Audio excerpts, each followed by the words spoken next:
दोस्तों नमस्कार, स्वागत है आपका 4 PM पर। मैं हूं आपके साथ अदिति।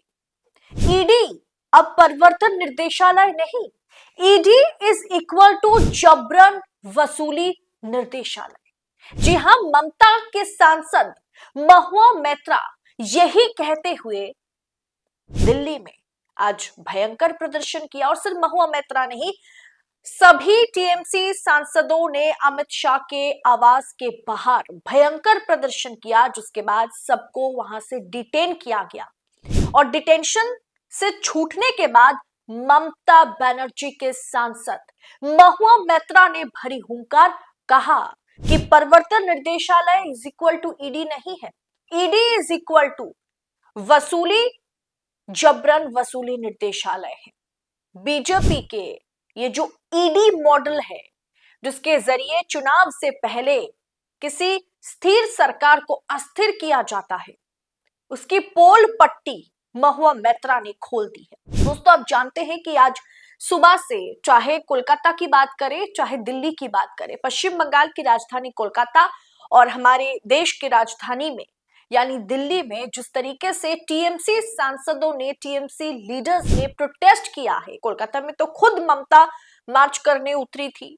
इलेक्शन कमीशन को लेकर के तो इतने सारे सवाल जवाब हो ही रहे थे, और अब इलेक्शन से पहले इस तरीके से ईडी की एंट्री को लेकर के, और जिस तरीके से आईपैक, जो कि टीएमसी के लिए स्ट्रैटेजी बनाने का काम करने वाली संस्था है, कंपनी है, 7-8 साल से टीएमसी ममता बनर्जी की पॉलिटिकल स्ट्रैटेजी बनाने का काम इसी आईपैक को दिया गया है। जब उसमें कल ईडी ने छापेमारी की तो क्या कुछ हुआ आपने देखा था। कोलकाता में ममता बनर्जी ने इसके खिलाफ खुद आज मार्च निकाली है, तो वही ममता के सभी सांसद, ज्यादातर सांसद आज दिल्ली में खूब हंगामा मचाया। और मैं फोकस इसलिए कह रही हूं कि महुआ मैत्रा पर करनी चाहिए, क्योंकि महुआ मैत्रा ने एक तरीके से इस पूरी की पूरी जो आंदोलन है उसे उन्होंने लीड किया। सुनिए महुआ मैत्रा ने किस तरीके से अमित शाह की, मोदी की और खास करके मशीनरी ईडी की धज्जियां उड़ा के रखती है। सुनिए महुआ मैत्रा को। The second thing is, you see some names here on this poster. The names are Ajit Pawar. The Prime Minister himself said 70,000 crores is the scam that he is being. Where is he today? Deputy Chief Minister. Where is he today? In Maharashtra, running the government with the BJP. Second name, Himanta Bisa Sarma. He was in the Louis Burgess scam and he was supposed to be in jail, said Mr. Amit Shah. Where is he today? He is Mr. Mastermind for the Northeast, for the BJP and Chief Minister herself. What name do you see here after that? Suvendu Adhikari. Suvendu Adhikari was caught on camera taking money. Caught on camera. Where is he today? Leader of the opposition in Bengal. Who do you see here? Narayan Rane, who has been accused of numerous scams. Where is he? In the Maharashtra government. So why is the ED selectively only for the opposition and a washing machine for those that the BJP like? ED कार्रवाई नहीं कर रही है, ED illegally चोरी कर रही है। ED कोई कार्रवाई नहीं कर रही है, क्योंकि अगर कोई 7 साल पुराना कोई कोयला का स्कैम हो तो ये 7 साल सडनली बंगाल इलेक्शन के 1 महीना पहले वो जाग उठा और उनको कार्रवाई का सोच याद आ गया। और कहाँ कार्रवाई करने गए?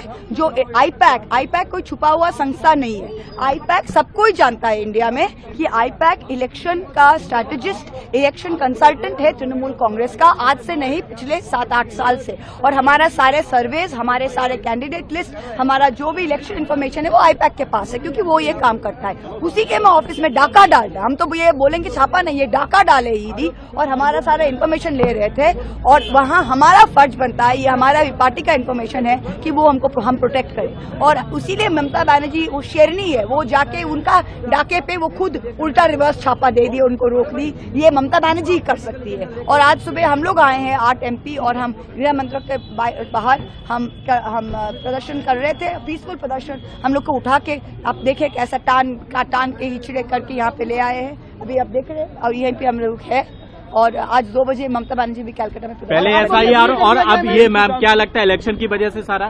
तो आपको क्या लगता है? ऐसे ही मजा है, लड्डू पेड़ा के लिए, दिवाली के लिए इन लोग कर रहे हैं? क्या लगता है आप लोगों को? अब दोस्तों, डिटेंशन से छूटने के बाद पहले तो सबको डिटेन किया गया। आपने देखा था किस तरीके से उन्हें मतलब लटकाते हुए पुलिस, दिल्ली पुलिस, शाह की पुलिस लेकर के गई, उन्हें डिटेन किया गया।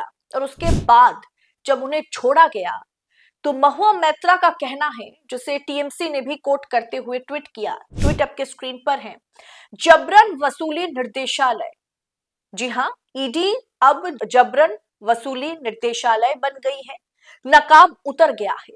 चुनावी संबंधी आंकड़े चुराने के लिए हम पर छापे मारे गए। अमित शाह मानते हैं कि भाजपा बंगाल में इनकी जमीनी उपस्थिति बिल्कुल ना के बराबर है। ये वोट नहीं जीत सकते, इसीलिए लूटपाट की रणनीति अपना रहे हैं। माननीय सांसद के तौर पर महुआ मैत्रा ने पूछा है कि ईडी सिर्फ विपक्ष के लिए ही क्यों काम करती है। शुभेंदु अधिकारी, हेमंता विश्वा शर्मा, अजित पवार जैसे भ्रष्ट नेता भाजपा में शामिल होते ही साफ हो जाते हैं। ममता बनर्जी इस राजनीतिक जासूसी के खिलाफ ढाल बनकर हमेशा खड़ी रहेगी, क्योंकि उनमें साहस है।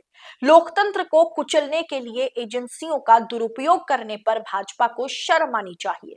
बंगाल तुम्हें शून्य कर देगा। दोस्तों, जाहिर सी बात है, ये सवाल तो मतलब उठाया जाएगा ना कि जो आपने सुना कि महुआ मैत्रा ने पूछा कि जो कोयला स्कैम की बात हो रही है, जो कोल स्कैम की बात हो रही है, वो 7 साल पुराना एक स्कैम है और उसी स्कैम से हमेशा उस स्कैम के चलते कई मर्तबा अभिषेक बैनर्जी को बुलाया गया। अभिषेक बैनर्जी के घर पर ईडी की छापेमारी हुई और ममता की पार्टी के तमाम नेताओं पर कोल स्कैम का एक आरोप है।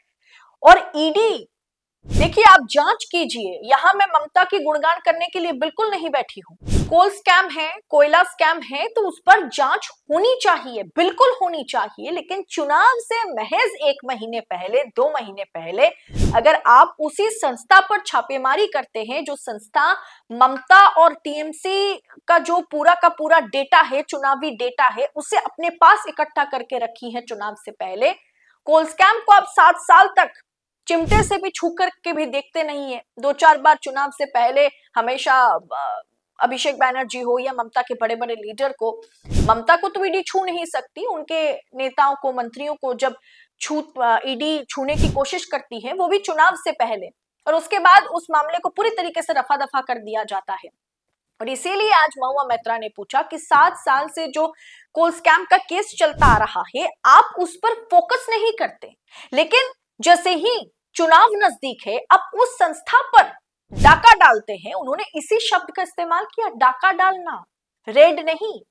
आप जब डाका डालते हैं और फाइल चोरी करने की कोशिश करते हैं, जिसमें चुनावी डेटा, टीएमसी का डेटा इकट्ठा हो, तो हम उसके खिलाफ जवाब नहीं मांगेंगे आपसे।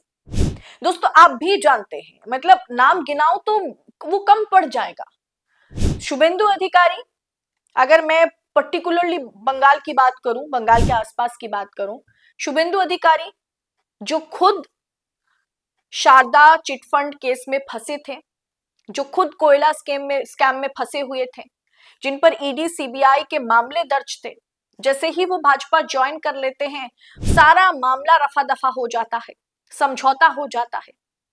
उसके बाद आप देख लीजिए, मुकुल रॉय हैं, जो पहले टीएमसी में थे, फिर भाजपा में गए, फिर टीएमसी में वापस आए, और फिर अब वो भाजपा ज्वाइन करने के बारे में सोच रहे हैं।